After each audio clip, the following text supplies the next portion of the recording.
Consider the problem of using voltages to represent the information in a black and white image. Each x, y point in the image has an associated intensity. Black is the weakest intensity and white the strongest. An obvious voltage-based representation would be to encode the intensity as a voltage, say 0 volts for black, 1 volt for white, and some intermediate voltage for intensities in between. First question, how much information is there at each point in the image? The answer depends on how well we can distinguish intensities, or, in our case, voltages. If we can distinguish arbitrarily small differences, then there's potentially an infinite amount of information in each point of the image. But as engineers, we suspect there's a lower bound on the size of differences we can detect. To represent the same amount of information that can be represented with n bits, we need to be able to distinguish a total of 2 to the n voltages in the range of 0 volts to 1 volt. For example, for n equal 2, we need to be able to distinguish between 4 possible voltages. That doesn't seem too hard. An inexpensive voltmeter would let us easily distinguish between 0 volts, 1/3 volts, 2/3 volts, and 1 volt. In theory, n can be arbitrarily large. In practice, we know it would be quite challenging to make measurements with, say, a precision of 1/millionth of a volt, and probably next to impossible if we wanted a precision of 1/billionth of a volt. Not only would the equipment start to get very expensive and the measurements very time-consuming, but we discover that phenomena like thermal noise would confuse what we mean by the instantaneous voltage at a particular time.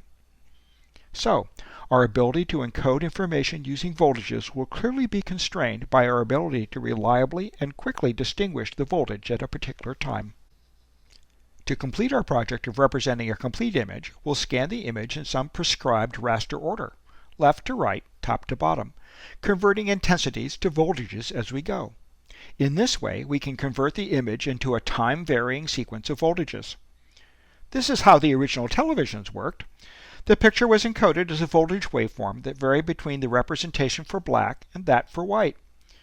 Actually, the range of voltages was expanded to allow the signal to specify the end of the horizontal scan and the end of an image, the so-called sync signals. We call this a continuous waveform to indicate that it can take on any value in the specified range at a particular point in time. Now, let's see what happens when we try to build a system to process this signal. We'll create a system using 2 simple processing blocks. The copy block reproduces on its output whatever voltage appears on its input. The output of a copy block looks the same as the original image. The inverting block produces a voltage of 1 minus V when the input voltage is V. In other words, white is converted to black and vice versa. We get the negative of the input image after passing it through an inverting block. Why have processing blocks? Using prepackaged blocks is a common way of building large circuits. We can assemble a system by connecting the blocks one to another and reason about the behavior of the resulting system without having to understand the internal details of each block. The prepackaged functionality offered by the blocks makes them easy to use without having to be an expert analog engineer. Moreover, we would expect to be able to wire up the blocks in different configurations when building different systems and be able to predict the behavior of each system based on the behavior of each block. This would allow us to build systems like Tinker Toys, simply by hooking one block to another. Even a programmer who doesn't understand the electrical details could expect to build systems that perform some particular processing task. The whole idea is that there's a guarantee of predictable behavior. If the components work and we hook them up obeying whatever the rules are for connecting blocks, we would expect the system to work as intended. So, let's build a system with our copy and inverting blocks. Here's an image processing system using a few instances of each block. What do we expect the output image to look like? Well, the copy blocks don't change the image, and there are an even number of inverting blocks. So, in theory, the output image should be identical to the input image. But in reality, the output image isn't a perfect copy of the input. It's slightly fuzzy. The intensities are slightly off, and it looks like sharp changes in intensity have been smoothed out, creating a blurry reproduction of the original.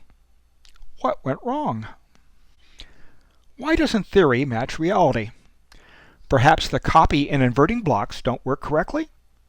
That's almost certainly true in the sense that they don't precisely obey the mathematical description of their behavior. Small manufacturing variations and differing environmental conditions will cause each instance of the copy block to produce not V volts for a V volt input, but V plus epsilon volts, where epsilon represents the amount of error introduced during processing. Ditto for the inverting block. The difficulty is that in our continuous value representation of intensity, V plus epsilon is a perfectly correct output value, just not for a V volt input. In other words, we can't tell the difference between a slightly corrupted signal and a perfectly valid signal for a slightly different image. More importantly, and this is the real killer, the errors accumulate as the encoded image passes through the system of copy and inverting blocks. The larger the system, the larger the amount of accumulated processing error. This doesn't seem so good.